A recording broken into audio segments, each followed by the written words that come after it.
सर्वप्रथम मी महाराष्ट्रातील सगळ्या रसिक प्रेक्षकांचे आभार मानेल की संपूर्ण महाराष्ट्रात इतिहास घडवणारा एक सिनेमा आता थिएटरमध्ये चालू आहे. मी आता नारायणगाव मध्ये आलोय.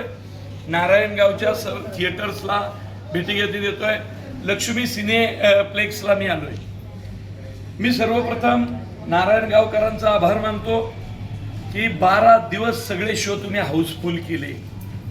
सिनेप्लेक्स लक्ष्मी सिनेप्लेक्सचा आभार मानतो की इतकं सुंदर थिएटर तुम्ही आम्हाला इथं उपलब्ध करून दिलेलं आहे. हा सिनेमा सगळ्या महाराष्ट्रात एवढा विक्रम करतोय याचं सगळं श्रेय मी शेतकऱ्यांच्या जिद्दीला आणि कष्टांना देईल. स्वामी समर्थांवरच्या श्रद्धेला देईल. आम्ही सगळे निमित्त मात्र आहेत. आज हे माझे सगळे कलाकार आम्ही इथं आलोय. मुद्दाम ग्रामीण भागातल्या प्रत्येक थिएटरला आम्ही भेटीगाठी देतोय.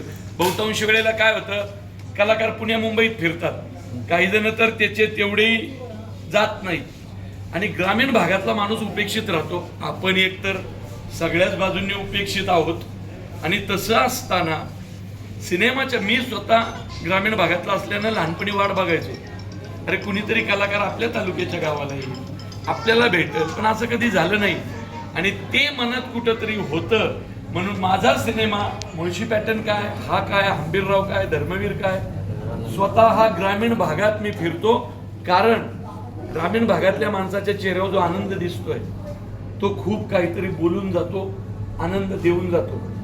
आजकाल शहरातली माणसं सुद्धा ग्रामीण माणसाला खूप जपतायत. ग्रामीण भागातनं आलेले आठवडी बाजार शहरातली माणसं स्वतःहून जाऊन खरेदी करतायत. शहरात आजकाल कित्येक लोक शेतकऱ्याच्या गाडीवरती बार्गेनिंग करत नाही. म्हणजे शहरातल्या माणसांनी पण कुठेतरी ग्रामीण भागातल्या शेतकऱ्यांची दखल घेतली. तर आता हे जीवाशिवाचं नातं एकत्र येत आहे आणि हेच मूळ कारण आहे या चित्रपटाच्या यशाचं. फक्त 11 दिवसात मला सांगायला आनंद होतोय, 11 दिवसात 50 कोटी 15 लाखाचा व्यवसाय यांनी महाराष्ट्रात केला आणि एक नवं रेकॉर्ड आजपर्यंत झालेलं आहे. हीच स्वामींची कृपा आणि रसिक मायबापाचं प्रेम असंच राहू द्या. हा चित्रपट आजवरचा महाराष्ट्रातील सर्वात मोठा चित्रपट म्हणून डिक्लेअर करायचंय. त्याचं कारण सांगतो.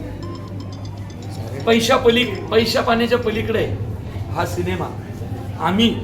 आमचे निर्माते कैलास वाणी साहेब आणि त्यांचा वाणी परिवार यांनी काय ठरवलंय माहितीये, देऊळबंद चित्रपटातून त्यांचं जे काही निर्मिती मूल्य, पब्लिसिटी, अजून काय वरचा खर्च, तो सगळा जाऊन जो पैसा उभा राहणार आहे, आम्ही आत्महत्याग्रस्त शेतकऱ्यांच्या मुलींची जी शिक्षण थांबली आजवर, त्याच्यासाठी सगळा पैसा देऊ शकतो. त्यामुळं 5 पैशाचा मोह नाही. कदाचित त्याच्यामुळं स्वामी समर्थ भरभरून या सिनेमाला देत आहेत.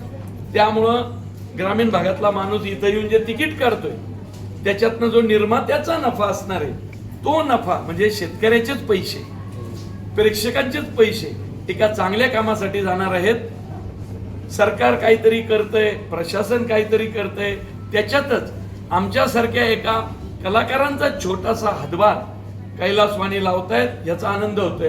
त्यामुळं हा सिनेमा प्रवीण तरडेचा, देवेंद्र गायकवाडचा, पिट्याबाईचा, जगन्नाथ निवंगुनेचा, अतुल कुडलेचा नाही, कैलासवाणींचा नाही.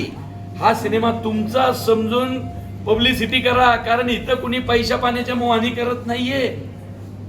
दिवस रात्र कुठला कलाकार येत नाही हो. ही लोक हातचे काम धंदे सोडून फिरतायत. देवेंद्र गायकवाड आज त्याच्या लग्नाचा वाढदिवस आहे. लक्षात घ्या, तुम्ही समजून घ्या. सगळ्यांना बायका आहेत, किती टेन्शन असतं, पण त्यांनी बायकोला सांगितलं नाही, आज नारायणगाव, मनसर, चाकणचा दौरा आहे, ग्रामीण भागातल्या लोकांना भेटायचंय, अॅनिव्हर्सरी पुढच्या वर्षी अजून जोरात करू. त्याच्यासाठी टाळ्या वाजल्या पाहिजे.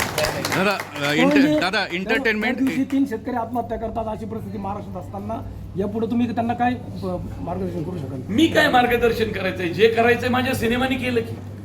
माझा सिनेमा जो बघेल त्या शेतकऱ्याच्या मनात आत्महत्येचा विचार येणार नाही, हे मी खात्रीला एक सांगतो.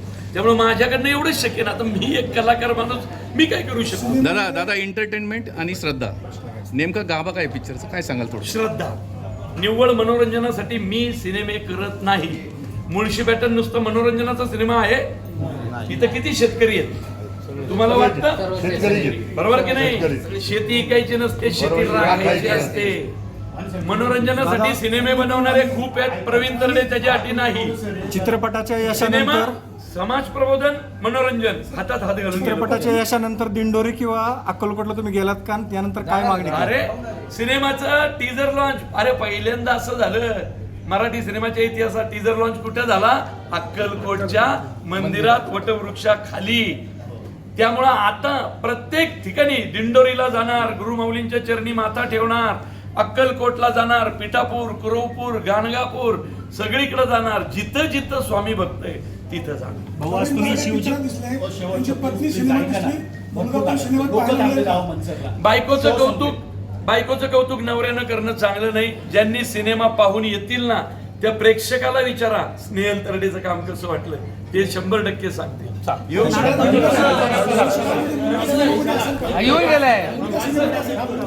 नाही कसं आहे माहितीये का, माझ्या मुलांनी कुठं जायचं हे मुलगा ठरवेल. त्यांनी सिनेमा केला पाहिजे.